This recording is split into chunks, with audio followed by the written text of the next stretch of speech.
Esse podcast é apresentado por b9.com.br.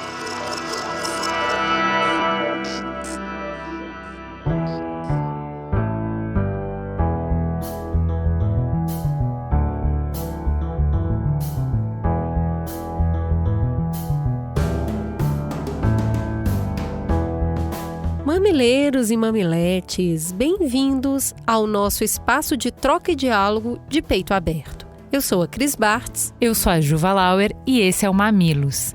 Hoje vem de peito e mente aberta, pronta para escutar e enlarguecer a sua perspectiva. Vamos para o recadinho do Bradesco? Não tem isolamento social capaz de parar o Bradesco Woman 2020. As conversas promovidas pelo banco para discutir carreira e aprendizados, tecnologia e transformação social, futuro do trabalho e empreendedorismo do ponto de vista das mulheres estão a todo vapor. E desde julho está rolando uma live por mês no YouTube do banco, sempre com a mediação da Rita Batista. O conteúdo dessas lives está alinhado com as ideias do Aliados pelo Respeito, uma iniciativa do Bradesco para discutir com a sociedade temas e causas relacionadas à equidade de gênero, etnia, deficiência e o universo LGBTI+. Nessa quarta, dia 25, rolou um papo super rico com a Rita Batista e a Alessandra Louras, consultora de mudança organizacional. O tema foi o poder feminino. Vamos escutar um trechinho? Porque o Bradesco Women tem esse objetivo, né? É aquela história de uma puxa a outra, uma amiga puxa a outra, uma mulher puxa a outra. Eu já quero começar lhe perguntando, de onde vem o seu poder? Que poder é esse, Alexandra? Assim, o fato de nós mulheres já estar vivas dentro desse mundo patriarcal, machista, racista e heteronormativo, com toda a violência, o femicídio pelo qual muitas irmãs passam, estar aqui já é um poder. Para acessar essas e as outras lives do Bradesco, é só entrar no canal do banco no YouTube. Tem muita coisa rolando. Aproveita para se inscrever e ativar os sininhos de notificação. E hoje tem um recado muito especial de Seda. Todo cabelo é incrível e merece ser tratado com as mesmas possibilidades, o mesmo carinho e a mesma dedicação. Há algum tempo, a Seda procurou influenciadoras que a gente ama para desenvolver produtos que representassem os mais diferentes tipos de cabelo. Foi daí que nasceu a linha Seda Cocriações. E aí, gente, sabe quem é uma das influenciadoras que foi lá e co-criou uma linha com a Seda? A maravilhosa Gabi Oliveira.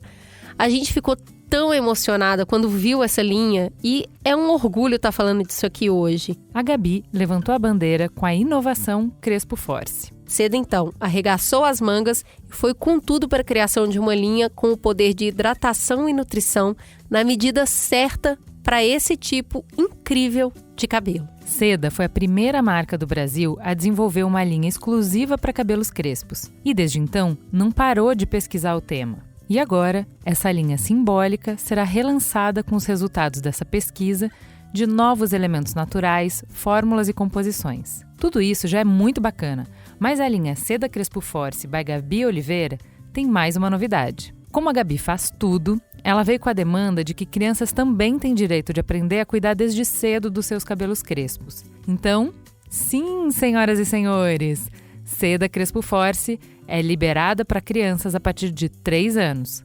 Claro, sob supervisão dos pais. Se os nossos cabelos são diversos e poderosos, os produtos também têm que ser. Saiba mais sobre a plataforma Seda Cocriações no Instagram Seda Oficial. Ou no site seda.com.br. É muito orgulho poder falar disso aqui.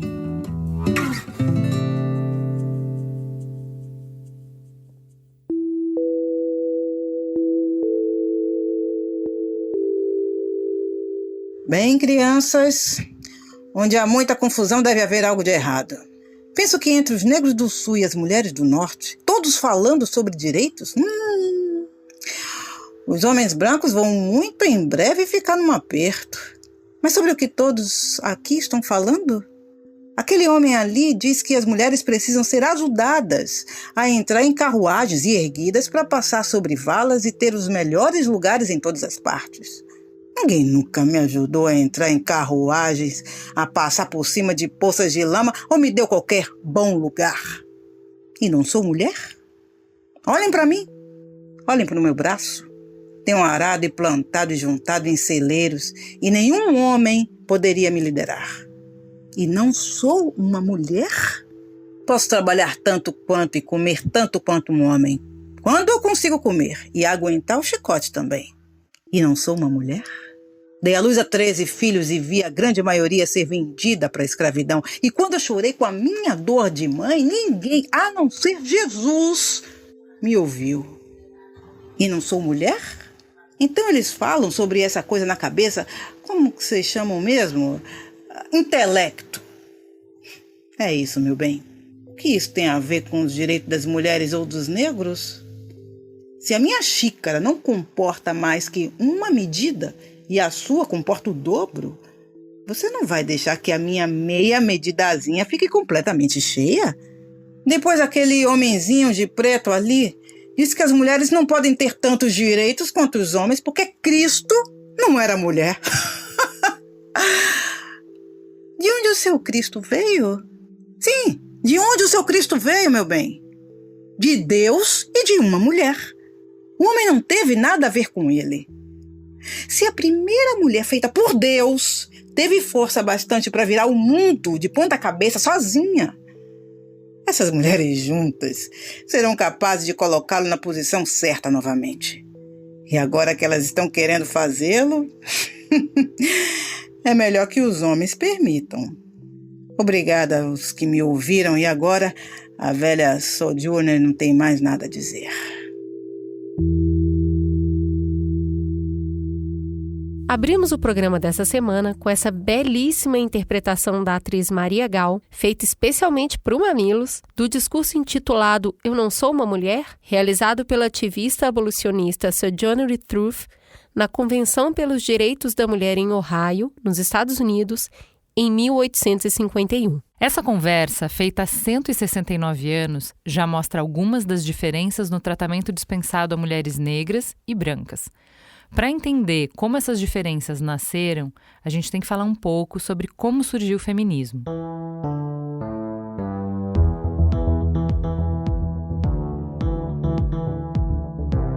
O nascimento do movimento pela igualdade de direitos entre mulheres e homens está diretamente associado aos movimentos sufragistas.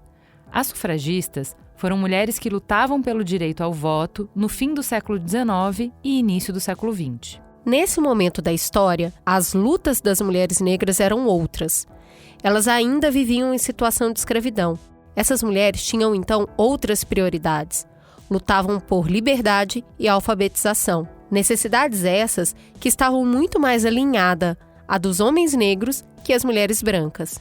Então, desde a sua fundação, o movimento feminista teve um recorte de raça. Foi pensando que o gênero é vivenciado de maneira diferente, porque a situação das mulheres negras, e em especial as negras de classes populares, possuem desafios adicionais para o acesso a direitos, que o feminismo negro surgiu. Ele se propõe, portanto, a combater tanto a discriminação de gênero quanto de classe e raça. Ele nasce com a proposta de nos desafiar a entender como as opressões se somam para aumentar a desigualdade. O feminismo negro surgiu nos Estados Unidos nos anos 60, capitaneado por importantes mulheres, entre elas Angela Davis e Bell Hooks, e ganhou força no Brasil nos anos 70, na voz de Lélia Gonzalez e Luísa Bairros, entre outras.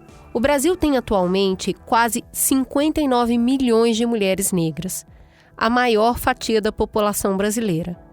28% das pessoas desse país são mulheres negras e elas continuam a viver em uma estrutura precária para dar à luz. Segundo o Ministério da Saúde, 63% das mulheres mortas durante o parto são negras. No acesso à educação, dados do IBGE mostram que pouco mais de 10% das mulheres negras completam o ensino superior, contra 25% de mulheres brancas. Nas diferenças na violência. De acordo com o mapa da violência, as mulheres negras são a maioria entre as vítimas de homicídio doloso, 55%, tentativa de homicídio, 51%, lesão corporal, 52%, estupro e atentado violento ao pudor, 54%. No mercado de trabalho, a Pesquisa Nacional por Amostra de Domicílio, a PNDA, mostra que uma mulher negra recebe 44% a menos que um homem branco, e apenas 6% delas estão em cargos de liderança. Angela Davis diz que quando a mulher negra se movimenta, toda a estrutura da sociedade se movimenta com ela. Perguntamos então para a escritora e pesquisadora de questões raciais e de gênero, Joyce Bert, o que essa afirmação significa. Bom, essa frase lendária da Angela Davis significa que as mulheres negras estando na base da sociedade, no chão da pirâmide social, quando você mexe no alicerce das coisas, né, você está movimentando todo o resto, não tem como você não movimentar. Se você mexe no topo, a base se mantém intacta. Agora, se você mexe na base, você está reestruturando, você está reconstruindo, você está de alguma forma abalando todo o restante dessa construção que a gente chama de pirâmide social. Então, a Angela Davis quis dizer isso, né? Quando a mulher negra se movimenta, se a mulher negra é a base da sociedade, se a mulher negra está no alicerce dessa construção de pirâmide social, quando você mexe com essa categoria da população, você está automaticamente reorganizando todas as outras, né? Você está fortalecendo, reorganizando, reestruturando, reconstruindo todas as outras camadas sociais, porque é a partir da base que se constrói as coisas, né? Por isso que a gente fala tanto em trabalho de base, quando o assunto é a questão política, né? Por isso que a gente é sempre por baixo que a gente começa as coisas. Então tem que começar movimentando essa camada que é a mais prejudicada, que é a mais esquecida, que é a mais negligenciada da sociedade, que aí a gente vai ter uma mudança de fato efetiva. Para promover essa mudança, que na verdade melhoraria a vida da sociedade como um todo, o feminismo negro tem 5 pautas prioritárias. Hoje, a gente vai conversar sobre 3 dessas pautas. Nesse programa, já partimos da premissa que o racismo estrutural existe. O reconhecimento do racismo estrutural é a primeira pauta do feminismo negro e já tratamos esse assunto nos episódios duplos 92 e 93, Consciência Negra, e o episódio 173, Eu Não Sou Racista. Convidamos todos que ainda não ouviram a se aprofundarem nesse tema. No recorte de hoje, nós vamos falar sobre o fato da mulher negra nunca ter sido vista como frágil, na sua representatividade efetiva, e sobre a solidão da mulher negra. A pergunta que tentamos responder hoje é: feminismo negro, como se tornar aliada?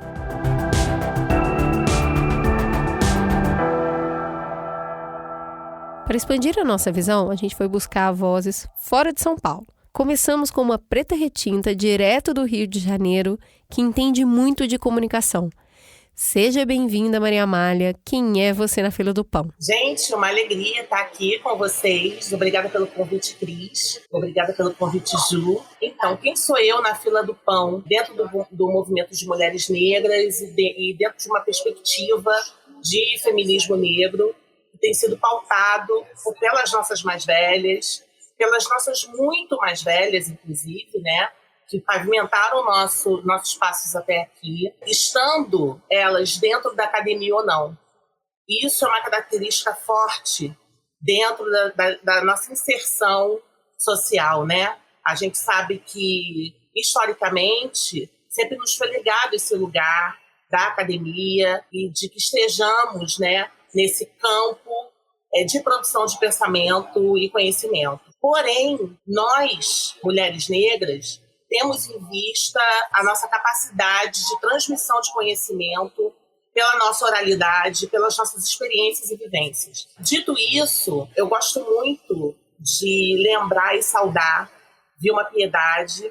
Vilma Piedade é uma pensadora, uma feminista negra. Ela lançou um livro e um conceito chamado Dororidade. Vilma, ela faz esse percurso pelo movimento feminista, né? Porém, chega numa encruzilhada. Quando a gente fala de mulheres, não estamos considerando existências de mulheres negras. A gente precisou abrir esse espaço, a gente precisou nos colocarmos frente a essa corrente de pensamento de forma a colocar, de forma a considerar as nossas existências e as nossas experiências, porque é o que nos torna realmente mulheres negras, né? Nós nos tornamos negras, né? A nossa experiência, a nossa capacidade coletiva é o que nos torna mulheres negras, né?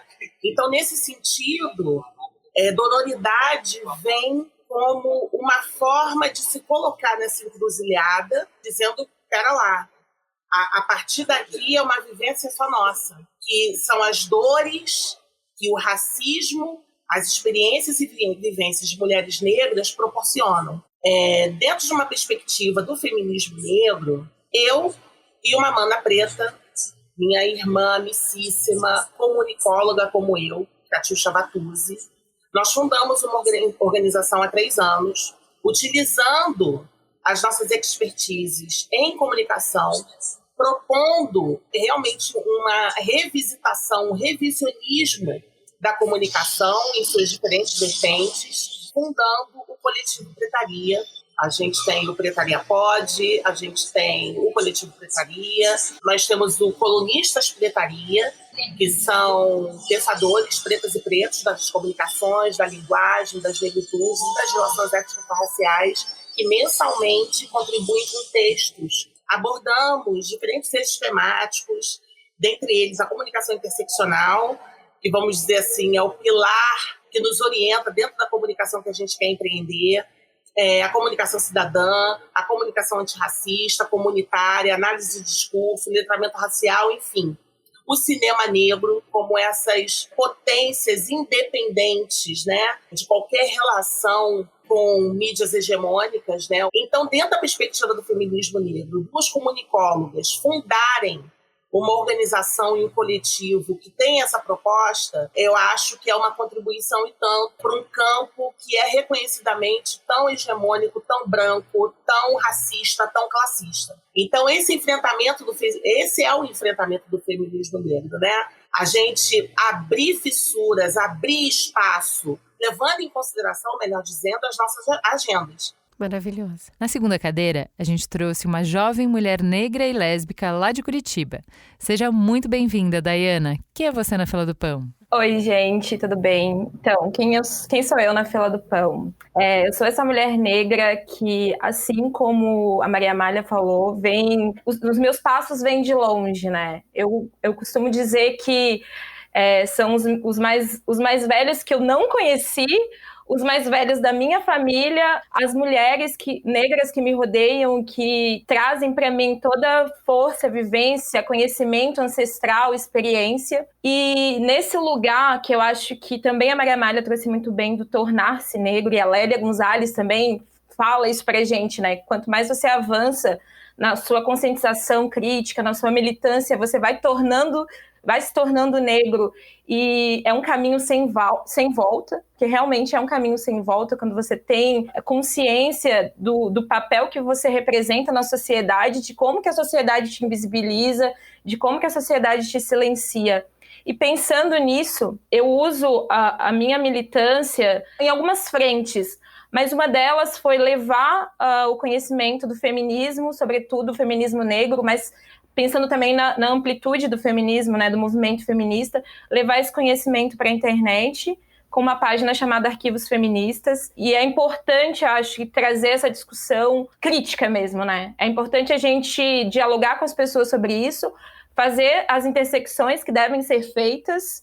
Assim como a Maria Amália, acho que é bom até retomar as coisas que ela disse, porque eu acho que foram bem pontuais mesmo. Existem diferenças, e as nossas diferenças não podem reproduzir desigualdades. A gente tem que aprender a conviver com elas, e a gente tem que aprender a respeitar, sobretudo. Então, com o nosso trabalho na internet, com essa produção de conteúdo, a gente acaba trazendo essas discussões à tona, e acho que é uma frente também para representar os movimentos feministas e as mulheres que levam esse tipo de discussão para a internet. Maravilhoso. Então vamos lá, vou para a primeira pergunta. Enquanto o feminismo branco está incentivando as mulheres a lutarem como uma garota, as mulheres negras estão exaustas de lutar, principalmente contra o estigma de que elas são fortes, de que elas suportam melhor a dor, de que elas suportam melhor o trabalho pesado.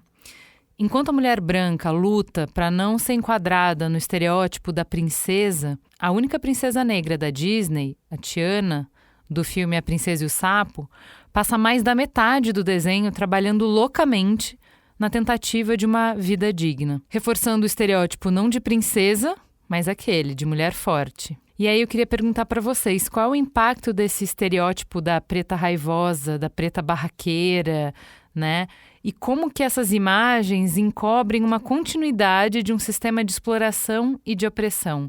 O que a gente faz para quebrar essa narrativa? Primeiro, a gente tem que pensar em toda a construção histórica em cima disso, né? É um estigma mesmo que vem, enfim, desde o do período escravagista, assim. E serviu para nos silenciar desde sempre, serviu para a gente não usar a nossa raiva, porque a gente tem razão em sentir raiva, e muita raiva, né? A Audre Lorde fala sobre isso, um pouco da gente depositar a nossa raiva em cima do racismo que a gente sofre, em cima dos privilégios sociais que a gente não tem acesso, que nos invisibilizam, que nos levam para um lugar de não mulher ou de não pessoa, né? E é fruto também dessa sociedade patriarcal, dessa sociedade racista, da sociedade capitalista. Dizer que uma mulher negra é forte e que aguenta tudo é dizer que, assim, não interessa a dor que você sente, né? Foi um pouco isso que a Vilma quis trazer em sororidade, né? Sororidade, ela não nos compreende. Não existe isso de sororidade, quando, na verdade, o feminismo que é branco, ele vai lutar por coisas que a gente jamais teve acesso, ou que a gente não consegue nem dialogar, porque as nossas pautas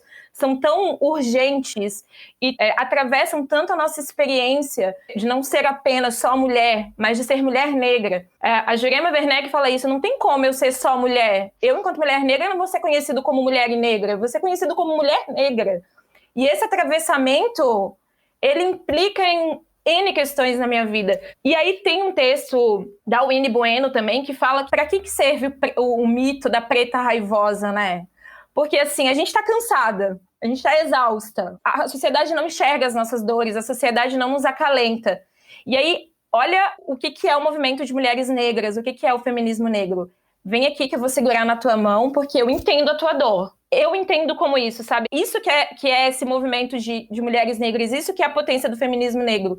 Eu entendo a tua dor, eu entendo o que você sente, eu estou aqui do teu lado pra gente dialogar, pra gente refletir, pra gente amplificar as nossas vozes. E aí eu acho que a gente tá pegando um pouco do feminismo ocidental, né? Se a gente for, enfim, entrar nessa seara e discutir outros movimentos, assim, em outros continentes ou outras, enfim, a gente tá pegando o feminismo ocidental, que foi um feminismo branco que nunca quis olhar para as questões das mulheres negras. Aí a gente chega no Brasil, mesmo o feminismo ali dos anos 60, etc. A Lélia Gonzalez vai falar isso, gente, esse feminismo aí que vocês estão falando, que é dos Estados Unidos, que é da Europa, ele não me representa, não. É o feminismo latino-americano, o feminismo negro. Eu sou atravessada por N questões, entendeu? Então, assim, aqui não existe o mito das três raças. A gente não convive bem, não, sabe? Não, Gilberto Freire não se faz nesse lugar, sabe? A nossa desumanização, ela tá aí desde sempre. E aí, quando a gente amplifica as nossas vozes, ou a gente não se cala diante de toda a opressão que a gente sente, significa que a gente está acessando coisas que eles jamais quiseram que a gente acessasse. E é por isso que esse mito ele vai tomando outros contornos. Ele surgiu de uma forma, ele vai tomando outros contornos na contemporaneidade para nos silenciar. Tem uma questão importante aqui, Amália, que é essa mulher que aguenta a dor, né? Essa mulher que suporta. A gente falou na introdução de mulher negra morrer mais em parto, e essa mesma pesquisa mostra que a mulher negra recebe menos analgesia, inclusive por questões puramente culturais, nenhum embasamento científico. Ela tem o quadril mais largo. Quando a gente vem com essas questões que são culturais, e pegando aí o gancho no que a Daiane estava falando, que peraí, eu sinto raiva mesmo, e eu não considero o motivo dessa raiva. Eu estou dando um exemplo só. Passar dor é um processo que deixa qualquer pessoa com raiva. O que eu queria te perguntar é onde acontecem os processos que apagam o que causa raiva e só mostra o estouro desse sentimento, sabe? Por que essa mulher negra, então, sente raiva? E por que eu não sei o motivo da raiva que ela sente? Bem, eu acho que tem várias questões aí, né, Cris e Ju? Existe uma dimensão, vocês já devem ter tomado conhecimento, pelo menos ter ouvido falar, do racismo científico. É justamente tudo isso que vocês apontaram. Quadro mais largo, tem um músculo mais resistentes, enfim, os mais descabidos absurdos são, em termos de resistência, são dirigidos a indivíduos pretos e pretos. Essa é uma questão que, de forma sistemática e com sucesso, se reproduz ao longo da história do tempo, né? Tanto que a gente está aqui falando as mesmas coisas que se falava no século XVIII, XIX. E a gente observa muito bem na história de que forma essa subalternização, via processos fascistas, via governos absolutamente despreocupados com o social e muito mais preocupados com os financistas, com a rede capitalista, né, mundial. São mecanismos necropolíticos, são mecanismos de necropoder, porque a gente está falando de poder, afinal de contas, né? Esse é um ponto.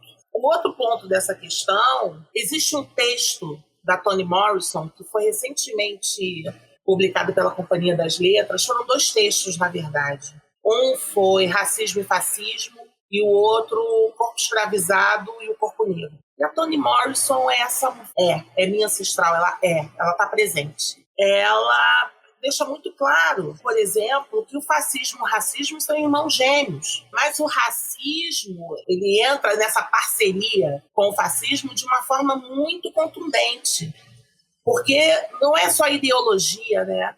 E eu sinto dizer, é um processo de propaganda mesmo, de propagar certos posicionamentos, de propagar e manter certos discursos, esses pensamentos correntes, como pensamentos do racismo científico. A gente vive imersos e imersas, nós, povo preto, imersos e imersas em falácias. Isso cansa, isso esgota.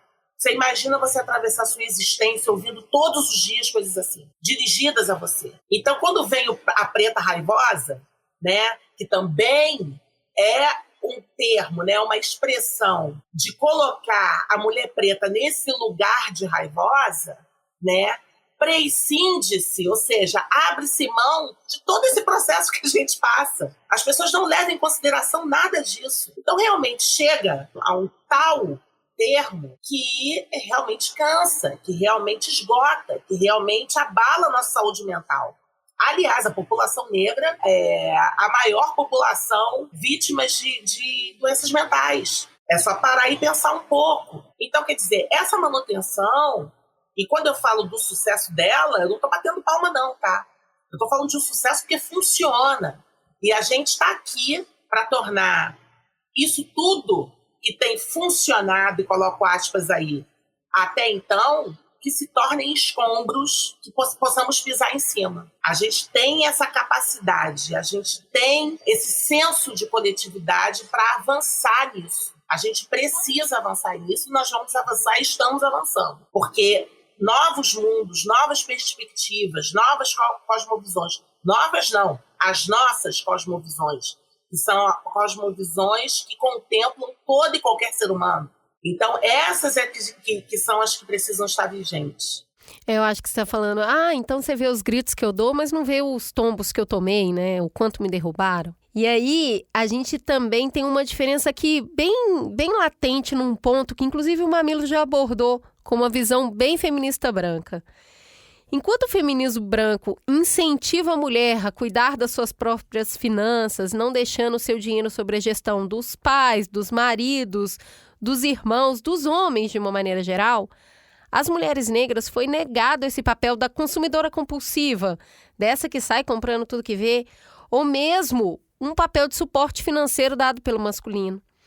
Eu pergunto para vocês qual é a relação de vocês com o dinheiro e quem é a referência de vocês quando o assunto é finanças. Eu nunca aprendi a me relacionar com dinheiro, porque essa minha relação foi sempre uma relação de subsistência, né? Eu nunca tive esse privilégio de ter essa relação feliz ou consumista que as pessoas têm com dinheiro. Isso não significa que eu não queira ser preta Patrícia, mas infelizmente não posso. E acho que eu aprendi muito dessa coisa de ter que se eu quero fazer alguma coisa, eu preciso guardar, eu preciso ter uma poupança, eu preciso tirar daqui para colocar ali, muito com a minha mãe, assim, porque essa coisa do atravessamento de ser mulher negra também tem uma coisa da classe, né? Onde que nós estamos, né? Nos lugares periféricos, assim, os meus pais, por exemplo, eles não terminaram o ensino médio, minha mãe não terminou o ensino fundamental. Então, eu sou filha de 2 pessoas que foram completamente atravessadas e soterradas pelo racismo, que não tinham esse conhecimento que hoje eu consigo dialogar e ter essa reflexão, assim, nesse sentido da academia mesmo, né, nesses processos, mas que fizeram de tudo para que eu conseguisse ir além deles. E para isso eu tive que ter oportunidade, porque não bastasse o sonho deles, não bastassem eles tirarem daqui e dali, né? Eu tive que ter uma oportunidade para acessar uma universidade pública. Então, eu acho que esse relacionamento é um relacionamento que é o que a sociedade nos demanda de... Você não vai ter privilégios, né? Quando você não tem privilégio, você faz o que dá da forma que você pode. Tem um mês, mais ou menos, mas eu estava numa desses eventos, mas eu vi a Adriana Barbosa, da Feira Preta, falando da questão do empreendedorismo, né? Porque agora também, nesse momento, eu resolvi empreender, resolvi fazer um curso sobre o feminismo. E aí, como que essa questão do empreendedorismo também foi cooptado, né? A gente, lá atrás, lá na escravidão, a gente, depois daquele movimento da falsa abolição, né? A gente teve que aprender a criar meios de sobrevivência, porque existia uma abolição que disseram que estávamos livres, mas não existia uma política pública para que a gente, né, vivesse a nossa liberdade em plenitude. Então, acho que é nesse sentido. Uma das percepções que eu tenho é que até da própria escassez, mas ela associada à inteligência, o povo preto manda no dinheiro muito mais do que o dinheiro manda nele, que é justamente essa visão de olhar para o dinheiro e fazer isso que a Daiana está falando, tira daqui, põe ali, faz não sei o quê, puxa de lá, faz ali, que é o salário mínimo no Brasil é R$1.000, né? Então, sustentar uma família com esse dinheiro, que é o que ganha a esmagadora maioria das pessoas no Brasil, estando ali na base da pirâmide, muitas das pessoas negras, precisa realmente de uma capacidade de gestão de dinheiro poucas vezes visto. Como é que bate isso para você, Maria Amália? Bate fundo, bate na minha história familiar e vou além, na história das mulheres da minha família. A Daiana trouxe uma perspectiva brilhante aí da nossa relação com o dinheiro, que realmente uma relação de conflito no sentido de que aquilo tem que render, aquilo tem que esticar, tem que prover a subsistência de tantas pessoas quanto forem necessárias, e isso estou dizendo que muitas vezes vai para além das famílias, é um vizinho, é um tio, é sempre essa relação, não é uma relação confortável, nunca foi uma relação confortável para a gente. Então a gente está sempre pensando também adiante, a gente sempre pensou muito em patrimônio. Por exemplo, hoje eu moro numa casa própria, diferente da casa da minha mãe, porque ela pensou no que ela poderia fazer com o dinheiro dela para um futuro. O que eu posso oferecer para as minhas filhas, além da casa que já está quitada, que é nossa? Se ela não tivesse pensado nisso, estaria em uma outra condição hoje. Hoje, eu, Maria Amália, eu procuro honrar esses aprendizados. Eu estou pensando no João, meu filho, né, que é um homem preto, e de ter um mínimo de estabilidade. Estabilidade essa que políticas públicas não nos provê, então a gente tem que correr muito atrás para que a gente possa prover algum alívio diante das incertezas que é não só o nosso país, quanto a nossa própria existência preta, né?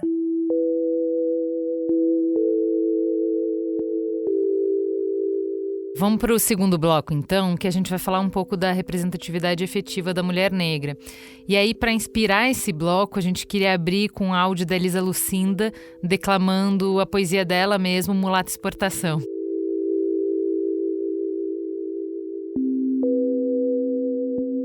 Mas que nega linda e de olho verde ainda, olho de veneno e açúcar. Vem, nega, vem ser minha desculpa. Vem que aqui dentro ainda te cabe, vem ser meu álibi, minha bela conduta. Vem, nega, exportação, vem, meu pão de açúcar. Ó, monto casa pra você, mas ninguém pode saber, entendeu, meu dendê? Minha tonteira, minha história contundida, minha memória confundida, meu futebol, entendeu, meu gelol? Rebola bem, meu bem-querer, que eu sou teu improviso, teu karaokê. Vem, nega, sem eu ter que fazer nada, vem sem eu ter que me mexer. Em mim tu esquece tarefas, favelas, senzalas, nada mais vai doer, sinto o cheiro do você, meu maculelê. Vem, nega, me ama, me colore. Nega, vem ser meu folclore, vem ser minha tese sobre nego malê.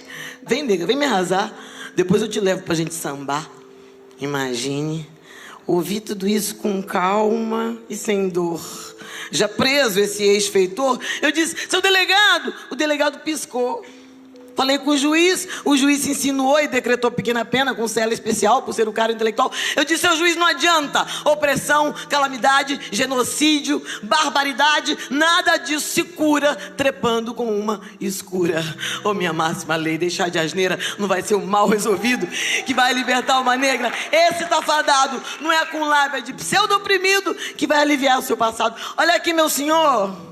Eu me lembro da senzala e tu te lembras da casa grande. E vamos juntos escrever sinceramente outra história. Digo, repito e não minto. Vamos passar essa verdade a limpo, porque não é dançando samba que eu te redimo ou te acredito. Vê se te afasta, não insista, não invista. Meu nojo, meu engodo cultural, minha lavagem de lata. Porque deixar de ser racista, meu amor, não é comer uma mulata.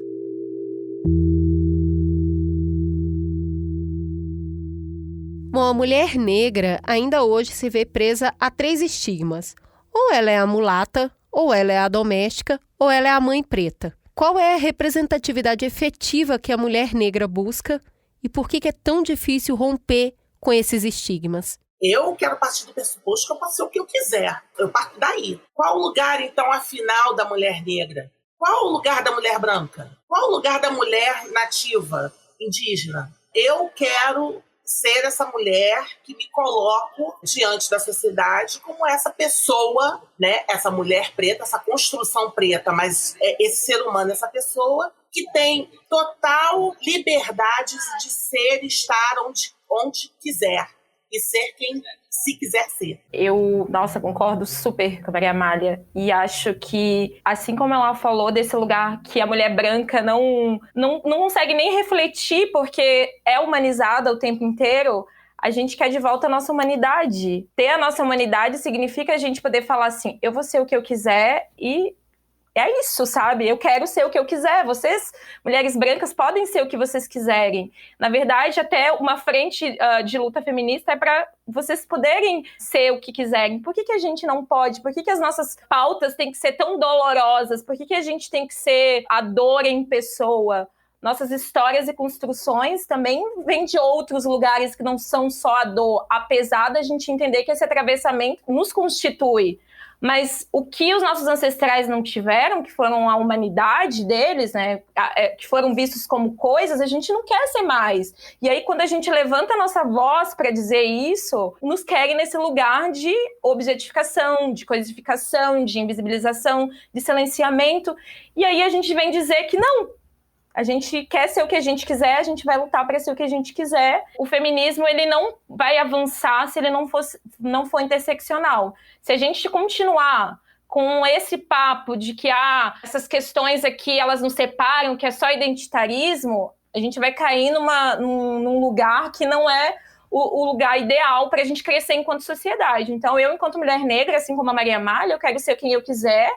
Estou nesse lugar de lutar por ser quem eu quiser, apesar de saber que a sociedade não quer isso. Que aí a gente vai voltar lá no preta raivosa, sabe? Quando a gente fala assim, eu quero ser o que eu quiser, preta raivosa. Só que não.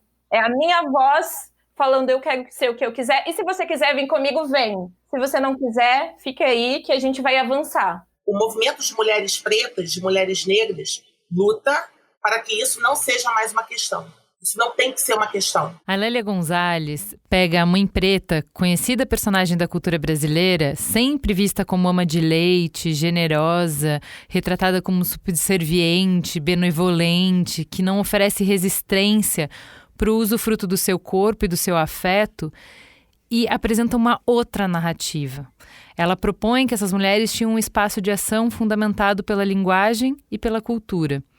Então, essas mulheres são agentes, elas promovem a transmissão de conhecimentos, de histórias, de narrativas, de afetos.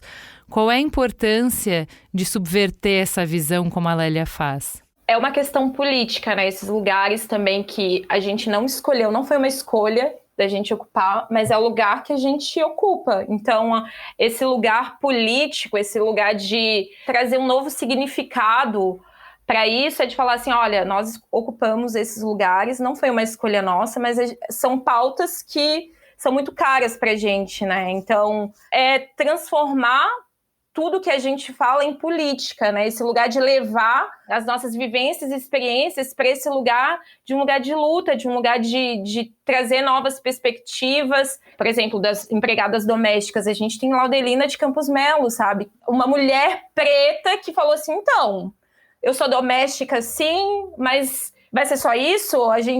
Vocês não vão falar sobre isso? Vocês não vão falar sobre a construção que tem por trás disso?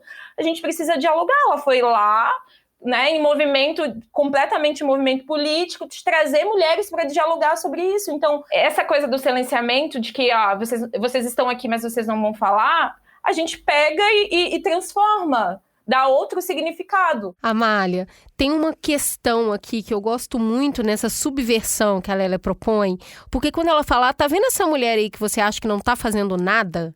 Que ela tá sendo explorada, essa mulher está se colocando. É que você não reconhece esse tipo de conhecimento. Numa época em que a gente supervaloriza o conhecimento acadêmico e desvaloriza o conhecimento da vivência e da oralidade, então, puxando aquilo que você falou lá no início, a gente já produz e transmite conhecimento desde sempre. Qual é o papel, então, dessa mulher negra, agora sim, vista como uma mulher dotada de conhecimento e de agência, quando a gente está falando de conhecimento ancestral? A gente tem um manancial tão grande, tão profundo, que nos constitui, que constitui todo um povo.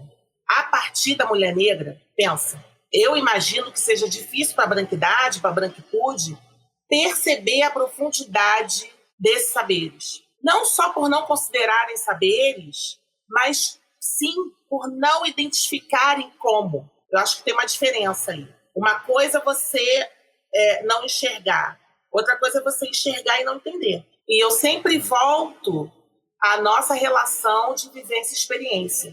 A gente quer, junto aos movimentos de mulheres negras, a gente quer levar ao conhecimento das pessoas todas essas dimensões, que esses conhecimentos ancestrais, passados de mulheres negras para mulheres negras, sejam de acesso a todos. Se a gente não fizer um trabalho de reposicionamento de imaginários, de reposicionamento de visões de mundo, que a gente consiga realmente abrir espaços para que esses saberes possam florescer no conjunto da sociedade, e aí eu coloco a minha seara no meio, e a seara de vocês também, enquanto comunicadoras. Eu acho a comunicação mais do que importante, é crucial nesse processo, né, dessa reverberação, né, do que a gente está conversando aqui, inclusive, nunca será entendido e nunca será valorizado como saber. Então a gente precisa sistematizar isso. A gente precisa dizer por onde começar, de apontar onde esses erros acontecem, para aí sim a gente começar a subverter. Isso já está em curso. Muitos e muitas já se deram conta disso. Agora a gente quer engajar todos, e todas, e todos. A representatividade efetiva da mulher negra no espaço político também foi levantada pelo feminismo negro. Em um congresso feminista realizado no Brasil no início dos anos 80, a Lélia Gonzalez defendeu que saneamento básico deveria ser uma pauta feminista. Saneamento básico, pauta feminista? Explica isso pra gente, Dayana. As nossas pautas, elas envolvem toda nossas vivências e experiências e também o modo como a gente subsiste, né? Então, não tem como a gente achar que o feminismo é só pautas que têm a ver com o nosso corpo de uma forma esvaziada, porque, enfim, o feminismo negro, a gente também fala dos nossos corpos e corpas, mas num outro lugar, nesse lugar que é o corpo que é mais estuprado, do corpo que é mais violentado. E aí, por que saneamento básico? Quem são as pessoas que estão lá no topo da pirâmide, como a gente falou, né? Quem são as pessoas que enfrentam desemprego, que estão nos lugares mais periféricos? Onde que as políticas públicas chegam? Elas chegam em lugares periféricos? Eu tenho certeza que não. Por isso que o feminismo, ele precisa ir muito além da página 2, sabe? E por isso que a interseccionalidade é extremamente importante. A gente não pode partir, falo isso principalmente para mulheres brancas, você não pode partir só da tua questão individual. Eu só tenho uma coisa para falar para vocês, sempre foi assim, sempre foi assim. Será que, né, você não estava contribuindo para as desigualdades? As nossas lutas feministas, elas deviam incorporar as questões de classe e de raça o tempo inteiro, mas infelizmente a gente ainda tem que trazer isso, a gente tem que falar para que cada vez mais a gente não tenha que estar falando sobre isso, né? Porque as pessoas entendam que é importante esse olhar interseccional. Para quem ainda acha que essa pauta parece meio solta, né? Saneamento básico e feminismo, o Instituto Trata Brasil mostra que trabalhadores que residem em locais sem saneamento mínimo chegam a receber 52% a menos do que quem tem acesso a esse serviço. De 96 a 2014, doenças relacionadas ao saneamento foi a causa de quase 100 mil mortes de pessoas negras. Se a população brasileira amanhã tivesse acesso ao saneamento básico, todas as pessoas, automaticamente 75% das mulheres negras pobres sairiam da linha de pobreza. Então, eu acho que quando a gente joga esses números, e a Leila lá nos anos 80 já estava falando isso, essa pesquisa é de 2017, acho que ajuda a respaldar essa conversa. O que você acha, Maria Amália? Esses dados que você traz, Cris, são cruciais para a gente ter um entendimento do que cidadania e dignidade promove na vida das pessoas. O que políticas públicas poderiam resolver questões históricas no Brasil se fossem pensadas, articuladas e implementadas no tempo. Lélia falou disso brilhantemente e eu vou antes. Eu quero citar Carolina Maria de Jesus. Eu quero citar exatamente o que ela disse. Ela dizia: o Brasil deveria ser governado por alguém que já passou fome. E eu peço licença para articular e acrescentar isso, o saneamento básico, que é profilático, é uma profilaxia a doenças que o Sistema Único de Saúde, que é maravilhoso no Brasil, muitas vezes não dá conta, de doenças que poderiam ser evitadas com políticas públicas, com cidadania. Ou seja, faz muito sentido colocar as mulheres negras no centro, e a Daiana falou muito bem, as mulheres negras, e interseccionalizar essas dimensões, né? A classe, o território, a geração, né? A idade, tudo isso tem que concorrer, tudo isso tem que estar nesse balaio constitutivo de dignidade para as pessoas. A gente não pode abrir mão de nada disso. Tem um forte movimento pelo reconhecimento da beleza negra, né? Mais uma vez aí capitaneado pelas mulheres negras. É o cabelo crespo, é a pele negra, é a maquiagem, são os acessórios. A geração Tombamento, ela apresenta uma revolução da beleza negra, da cabeça aos pés, passando pelo corpo e pelo movimento desse corpo, que muitas vezes ganha liberdade na dança do funk. Ao mesmo tempo, esse corpo negro da mulher luta para não ser hipersexualizado, não ser enxergado como uma carne de consumo sem afeto e sem respeito. Aí eu pergunto para vocês qual é a importância de cada um desses movimentos e qual que é a contribuição deles no combate aos escandalosos números de violência contra a mulher negra. Eu entendo a importância desses movimentos. Eu acho que é muito importante que o nosso corpo sempre foi o corpo objetificado, continua sendo, né? E eu acho que esse movimento, assim, da geração Tombamento veio num primeiro momento, para falar assim, para as mulheres negras, para os meninos negros, para os homens negros, olha, o seu corpo é bonito sim, o teu cabelo é bonito sim, não precisa ter vergonha disso, tudo que te falaram antes é mentira, foi uma construção que fizeram para que você se odiasse. A propaganda, né? Que a Amália falou no início super bem. A propaganda que te deixa exausto, né? É uma ação, então seria uma ação de contrapropaganda, dá pra dizer assim? É uma contranarrativa. Eu acho que é exatamente isso, uma contranarrativa. E aí, a gente viu esse movimento também, né? Surgiu com esse lance de trazer essa contranarrativa, de falar assim, você importa, você é maravilhoso, você é lindo, seu cabelo tem história, tua cor tem história, mas foi capitalizado, né? Esse movimento ele vem sendo capitalizado à medida de que essas construções capitalistas, a propaganda vai vendo isso e vai querendo entrar nessa seara, entrar nesse meio, né? Mas a gente não parou ali. A gente continuou tendo outras perspectivas, assim, e não deixando que esse movimento fosse capitalizado. Ô, Amália, quando a gente vai principalmente pro Rio, né? O funk carioca dançado à exaustão nos deliciosos bailes que tira qualquer energia ruim do corpo. Mas ao mesmo tempo que a gente vê essa mulher falando, olha, esse corpo aqui não é esse corpo de consumo, mas é esse corpo livre. Como que esses dois movimentos andam em paralelo, sabe? Como eles não se chocam? Não, eles não se chocam, eles são complementares. Eles são suplementares, eu diria. A geração tombamento, o movimento funk, é um movimento de reconhecimento semiótico. Estão ali postos símbolos, estão ali postos reconhecimentos de corpos.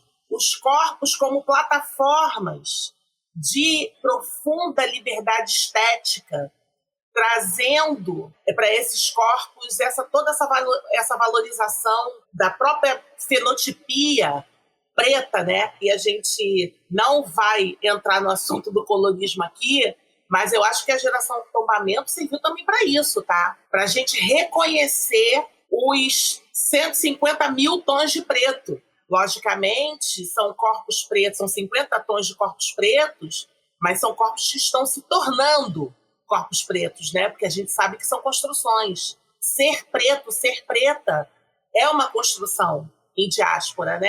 Nós, afrodiaspóricos, nós estamos em constante construção, inclusive, né? Porque é muito fácil a gente jogar toalha. Qual é o preto, preta que já não pensou pelo menos uma...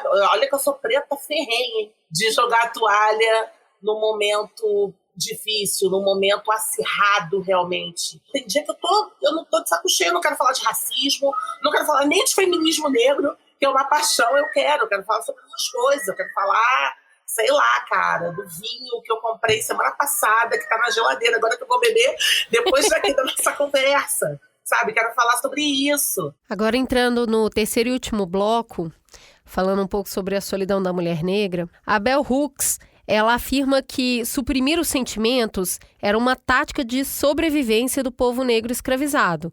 Demonstrou sentimento, a vida estava mais ainda em risco, né? Como é que 350 anos de escravidão, somados aí a 130 anos de luta pela vida, por esses direitos fundamentais que a gente conversou até agora, perpassa a forma como o povo negro se relaciona afetivamente? Que cicatrizes tanta vida doída carrega para hoje virar e falar, e aí, tá livre para amar? Se a gente for pensar em tudo que a gente conversou hoje e pensar em todas as construções históricas que você trouxe, tá bem nítido que a gente não tá livre para amar, porque liberdade é essa, né? Foi forjada a partir de qual lugar, assim? E qual que é o corpo amado? Qual que é o corpo que merece amor para a sociedade? Não é um corpo preto, infelizmente, né? Não é um corpo gordo, é o corpo padrão, é o corpo magro, o corpo branco, como se só esse corpo de fato merecesse amor, como se a gente não merecesse amor. E a gente merece.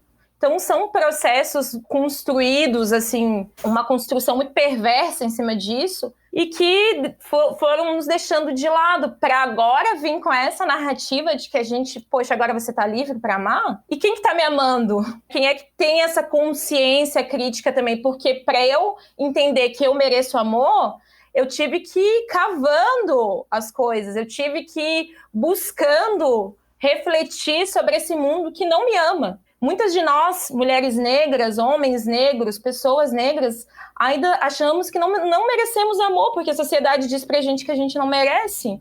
São movimentos, inclusive, que a Bell Hooks fala também que é um movimento político, né? Esse amor é uma questão extremamente política, assim. Então, é nesse sentido. Eu li recentemente A Dança na Água, que é um livro que eu fiquei muito apaixonada, muito impactada com tanta informação. E para além do reconhecimento da pessoa negra como bela, fala um pouco da transitoriedade do amor, desse amor ser só um espaço transitório. O livro passa num processo de escravidão nos Estados Unidos e tem uma mulher muito importante nesse livro e os 5 filhos dela foram vendidos e o marido dela morreu. Essa mulher se torna uma mulher muito dura. E de repente cai uma criança na mão dessa mulher e ela fala, eu não vou cuidar dele. Ela já perdeu tanto que ela simplesmente não se abre mais para afeto. Só que é isso, né? É uma criança que foi colocada para ela começa a cuidar dessa criança e acontece uma série de coisas e em algum momento essa criança não tá mais com ela. E eu fiquei com muita raiva dessa criança quando ela cresceu e foi embora. Porque essa mulher de novo perdeu. E aí que eu comecei a acessar um pouco desse lugar do transitório, que é eu não vou amar. Porque eu não sei quanto tempo eu vou ficar com essa pessoa ou que essa pessoa vai ficar aqui. Como que essas cicatrizes, Amália, um enlutamento, né? Eu tenho medo de perder, então eu não vou nem amar. Como é que a gente consegue pôr a mão num tamanho de dor desse? A gente tem esse histórico impresso geneticamente até, né, Cris? Existe uma corrente filosófica que usa a ciência para justificar uma série de eventos que acontecem no campo das negritudes, que é essa transmissão do banzo geneticamente, logicamente, socialmente, de mãe para filhos, né? Mas existe uma dimensão tão arraigada e tão estreitamente relacionada aos traumas, e essas correntes afirmam que a chave desses traumas eles ficam fechados em nossa constituição genética, e sobretudo a constituição genética de mulheres pretas, porque existe um componente, uma organela celular, que é a mitocôndria, a organela citoplasmática que passa de mãe para filho. Pai não passa essa dimensão para filho, mãe. Então existe uma dimensão materna nessa dor, nesse banzo muito grande, muito importante. Então, quer dizer, isso não é ficção. Raça é ficção, mas isso não é uma ficção. E a gente está falando de trauma. O trauma é muito sério. Tem mulheres que não estão realmente abertas, mulheres e homens, que não se veem capazes de cuidar nessa dimensão materna. A gente cuida do filho para o mundo. Que mundo é esse para o meu filho, né? Então, realmente, é traumatizante. Tem pessoas que não se casam para não ter filhos, pessoas pretas, que nem consideram isso nas suas existências, né? Isso é muito triste, isso é muito sério. E aí, a gente tem Bell Hooks, Nathalie Neri, Emicida, Xongani, Mano Brown, várias outras importantes vozes negras pregando que o amor é uma ferramenta política revolucionária para o povo negro. Por quê? Primeiro porque a gente merece ser amado e de pensar, eu acho que a Maria Amália ia falar isso, mas de subverter mesmo o que falaram sobre amor, sabe? O amor importa para pessoas negras e eu gostaria que todas as pessoas negras que estivessem me escutando agora internalizassem isso. Nós merecemos ser amados. A nossa vida pode ser encharcada de amor. Eu penso assim porque me custou muito entender isso, mas agora que eu entendo, eu não abro mão do amor. Mesmo que digam que eu não possa ser amada, eu não vou abrir mão do amor. O amor é chave, né, gente? O amor, ele acessa, dá acesso e permite adentrar em zonas desconhecidas para nós, povo preto. Como a gente consegue subverter esses traumas, transmutando-os em relações de amor. E aí é inevitável falar de masculinidades negras. Eu preciso ouvir desses homens, né? Porque são homens, a maioria deles vindos de territórios vulnerabilizados, de favelas, de quebradas, e a gente sabe que são, muitas vezes, pautados com muita violência. E eu não estou falando de dentro de casa tem amor, tem acolhimento, mas é impossível ter acolhimento quando tem um pé na sua porta, é impossível ter um acolhimento quando o território está tomado e a sua casa, o seu território, ele está sendo destroçado, ele está sendo desvalorizado. Então, são homens que estão dentro desse processo de reconhecimento do amor, inclusive entre eles. Então, no campo de cá, no feminismo negro, a gente tem feito muito nesse sentido há muito tempo. Como a Azindieri fala, a gente precisa acender esses sóis, né? São sóis que precisam ser acesos através dessa chave que eu entendo como chave, que é o amor. Eu acho que vai resplandecer. Quando a gente conseguir acessar e abrir essa porta, vai ter um sol resplandecente e a gente vai conseguir sair dessa zona do trauma. Né? Para encerrar, corroborando com isso, né? Para algumas pessoas o amor é o fim, mas para a maioria das pessoas negras o amor é o meio. É esse lugar aí que a Maria Amália está falando que é para acessar o sol. Eu vou recitar aqui um pedacinho bem pequenininho de um texto que vale muito a pena da Bell Hooks, como todos os outros dela, mas é o Viver de Amor, que reza: quando nós, mulheres negras, experimentamos a força transformadora do amor em nossas vidas, assumimos atitudes capazes de alterar completamente as estruturas sociais existentes. Assim, poderemos acumular forças para enfrentar o genocídio que mata diariamente tanto homens, mulheres e crianças negras. Quando conhecemos o amor, quando amamos, é possível enxergar o passado com outros olhos, é possível transformar o presente e sonhar o futuro. Esse é o poder do amor. O amor cura. É isso, garotas. Muito obrigada. Foi uma conversa muito importante para a gente. Espero que para os nossos ouvintes também. Foi um prazer recebê-las aqui. Muito obrigada pela generosidade. Tô cheia de anotações aqui. Enquanto vocês foram falando, eu fui anotando para concentrar bem no que vocês estavam falando. Quanta iluminação vocês trouxeram pra gente. Muito obrigada. Eu que agradeço. Obrigada pelo convite, pela oportunidade. E adorei conhecer todas vocês, não pessoalmente, né? Porque não estamos no mesmo espaço, mas, enfim, pela tela. E foi um papo maravilhoso. Também saio carregada de coisas que eu também precisava ter escutado. E acho que é isso que é o mais importante, assim. Então, agradeço pela partilha. Eu agradeço demais o convite da Ju e da Cris. Muito obrigada pelos momentos de partilha. Pelos momentos da gente colocar aqui as nossas ideias e poder discutir um pouquinho sobre as nossas existências. E eu posso dizer, como dizem hoje em dia, né? Eu quero morar nesse episódio de Mamilos, porque foi muito especial. Foi muito legal. Estou muito satisfeita de estar aqui. E vida longa, Mamilos. Tragam sempre questões relevantes para que esse veículo que acessa tantas pessoas, que chega a tantas pessoas, a tanta gente, a gente possa debelar aos pouquinhos essa situação difícil que a gente vive, né? Que é o racismo estrutural, essas desvantagens sociais que não podem mais existir, não cabem, nunca couberam, muito menos hoje em dia. Então, um grande beijo, obrigada. Obrigada, garotas. A gente se encontra.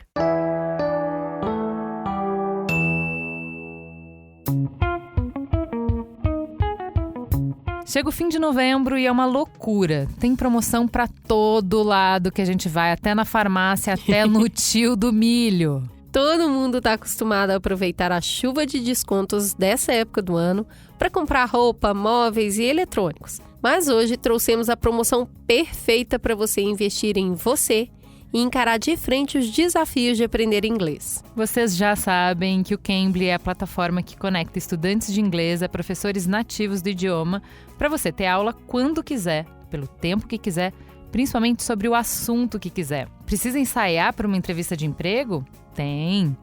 Precisa de aula de gramática e conversação sobre temas que te interessem? Tem muito. Quer se ambientar com sotaque de um país específico ou de uma região específica? É óbvio que tem. Dá uma olhada nessa aula que a gente fez sobre Natal nos Estados Unidos. I think my most favorite thing I love about Christmas is you just have a chance to spend time with your family, especially when everybody's so busy and everybody has to work. Everybody can come together and just enjoy Christmas together. And not to mention, it's the time of year where like there's so much delicious food, like for example, turkey, ham, fresh baked cookies and such. And it's just a tradition that just brings people together and makes people just feel more happier and it helps them forget about life. And that's kind of the one thing I love about Christmas. E como a gente já conhece e confia nessa parceria de tempos, nos unimos ao Cambly para oferecer um descontaço para você, ouvinte do Mamilos. É 50% de desconto em todos os planos anuais da plataforma. Sabe o que isso significa? Cambly a partir de R$ 65. A gente está avisando isso tem tempo, então quem não se ligou ainda é melhor correr, porque a promoção termina agora no final de novembro. Sentiu a pressa? Calma aí que a gente já vai te ajudar. Para aproveitar esse desconto é só acessar o link na descrição do episódio ou aplicar o cupom de desconto BESTMAMILOS na hora de assinar. E tá lá, garantido seu 50% de desconto. Ah, e Cambly a gente soletra com CAMBLY. Escreve direitinho. E aí, Cris, como é que a gente sintetiza tanta riqueza? Acho que não dá para sintetizar. Eu acho que dá para conversar um pouquinho sobre como bateu para a gente tudo que foi conversado aqui. E eu começaria citando a implicação, né? Um termo que a gente aprendeu com Túlio Custódio, que vai além da empatia, né? É se sentir realmente tocado, envolvido e ali colocar um selinho de eu me comprometo com isso. Então, o que foi dito aqui para mim não é só sobre mulheres negras, sobre mulheres, é sobre pessoas, sabe? É sobre buscar a humanidade das pessoas, é sobre entender o que o outro está passando com o olhar do outro e não com o seu. Eu até queria citar isso aqui porque durante muito tempo eu fazia uma brincadeira que era a seguinte: se eu pudesse resolver um grande problema das mulheres a respeito da equidade de gênero, eu queria que homens e mulheres tivessem licença maternidade com o mesmo tempo. Porque aí eu queria ver essa desculpa de salário diferente e tudo mais. E eu falei isso por muito tempo. E aí, quando você começa a enlarguecer as suas ideias e a se implicar com o discurso, pensa bem, licença paternidade para um monte de mulher que está sem companheiro, licença paternidade para um monte de homem que está trabalhando também fora do mercado formal. Então, o problema de quem que resolve? Quando a gente pede e fala que esse é o primeiro problema, é o problema prioritário. Para mim, depois desse programa, se eu tiver que resolver um problema para melhorar a equidade de gênero, seria o saneamento básico. E para você? Onde que foi no fígado? Já começou com o conceito de doloridade que eu nunca tinha escutado, né? E eu fiquei muito tocada, assim, por esse entrecruzamento de violências, né? A gente já falou muito sobre a violência estrutural, então os não acessos, né? O não acesso econômico, enfim. Mas para mim bateu de outro jeito, elas falando da herança da dor da escravidão. Então, quando a gente fala, não, mas isso já foi há muito tempo, ver uma conversa que traz essa dor ainda presente hoje, para mim foi muito marcante. E como isso se entrecruza com a violência subjetiva, né? Eu achei genial a Amália falando de propaganda, né? Como a gente continua propagando o racismo científico até hoje. Propagando ideias que ajudam a manter o status quo, ajudam a manter as coisas como elas são. Me pegou muito, eu até anotei quando ela falou: vivemos imersos em falácias e isso nos esgota. E aí eu fiquei pensando de como é que a gente faz para superar isso, né? Essa semana se falou muito disso, né? De que quando você fica com raiva diante de tudo isso e você destrói coisas, você é violento, você é agressivo, você não poderia ser ouvido. Quando você está numa posição, como elas trouxeram várias vezes, que você está oprimido, você está à margem, você está na periferia, a sua voz simplesmente não é escutada, então também não muda nada. E aí quando o Emicida chega no lugar onde ele venceu a regra do jogo para poder apontar onde estão os problemas da regra, as pessoas banalizam como socialista de iPhone, sabe? E aí fiquei pensando muito nisso, de como é que você muda se você não tem poder, você não é ouvido. Se você fica com raiva, você não é ouvido. Se você joga a regra do jogo bonitinho, chega lá, você não é ouvido. Você nunca é ouvido, né? E aí eu fiquei pensando, fiquei muito principalmente tocada pela fala delas de que a gente quer ter a liberdade de ser o que a gente quiser, a gente quer ser vista como humano. E aí me lembrou da Nina Simone falando que liberdade é não ter medo. Como não ter medo com todo esse cenário que a gente pintou, né? E é daí que eu acho que vem a resposta para a pergunta desse programa, né? Que é como ser aliada. E ser aliada, eu entendi, eu acho que a maioria das pessoas brancas que estão implicadas com o discurso compreendem, é aprender a se indispor entre os nossos pares, né? A indisposição é um músculo, né? Porque é difícil sustentar a indisposição. É o outro falando que, nossa, agora também não pode nada. Nossa, já vem o chato. E aí a gente silencia, porque é chato, né? Se indispor com os nossos amigos, com a nossa família, com o nosso vizinho, com a pessoa no prédio que fez o comentário. E aí você vai deixando passar. E toda vez que você deixa passar, você está fortalecendo um sistema que aí não adianta a pessoa negra gritar, não adianta falar, não adianta cantar, não adianta calar. Ninguém vai ouvir. Então, faz parte de ser aliado aprender a se indispor entre os nossos pares e sustentar esse incômodo que é se indispor com as pessoas, inclusive as pessoas que a gente ama. Então, enquanto a gente deixar somente as pessoas negras se indisporem, somente elas colocarem os corpos negros na frente de batalha, porque isso é um problema delas, a gente não está movimentando a estrutura inteira da sociedade. Então, em última instância, numa instância egoísta, se a gente apoia e é aliado do feminismo negro, no final da história, a gente também vai ter uma vida melhor. Se isso não for um convite suficiente, eu não sei mais o que é. Temos um programa? Temos um programa, e que programa? Um programa necessário, um programa urgente. Fica gostosa a sensação de mais um Mamilos no Ar. Beijo, gente. Até semana que vem.